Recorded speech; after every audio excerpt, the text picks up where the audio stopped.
ஒருத்தவங்க மனசுல நம்ம எந்த இடத்துல இருக்கோன்னு சண்டையில நமக்கு தெரிஞ்சிடும். எவ்வளவு கோபமா இருந்தாலும் சில சமயத்துல அமைதியா போயிருவாங்க. பேசுறதுக்கு வார்த்தை இல்லாம இல்ல, எங்கடா சில விஷயங்கள் நம்ம பேசினா மனசு கஷ்டப்பட்டுரும் அப்படின்னு சொல்லி அமைதியா போயிருவாங்க. அதை விட்டுட்டு சில பேர் நீங்க பாத்தீங்கன்னா கோபத்துல சண்டையில எல்லா வார்த்தைகளும் பேசிடுது. அதுக்கப்புறம் வந்து மன்னிப்பு கேக்குறது.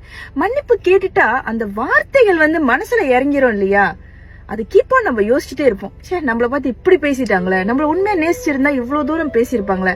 அந்த வார்த்தைகள்ங்க அவ்வளவு சீக்கிரம் அழியாது. அதான் விருப்பமா இருந்தாலும் சரி, வெறுப்பா இருந்தாலும் சரி, ஒரு லைஃப்ல வந்து அளவா இருந்துட்டா எந்த ஒரு பிரச்சனையும் இல்ல. கோபத்துல என்ன வேணாலும் பேசலாம். ஆனா அன்பானவங்க கிட்ட வந்து இப்படி பேசணும்ன்றது ஒரு விஷயம் இருக்கு இல்லையா? நிறைய பேருக்கு அது தெரியாதனால ரிலேஷன்ஷிப்ல நிறைய சண்டைகள் ஏன் பார்ட்னர் கூட இழந்துட்டு இருக்காங்க. ஆமாவா இல்லையா? கோபம் கடுமையான விஷயங்க. அதுவும் முக்கியமா தீயினால் சுட்ட புண் உள்ளாரும் மாறாதே, நாவினால் சுட்டவடு.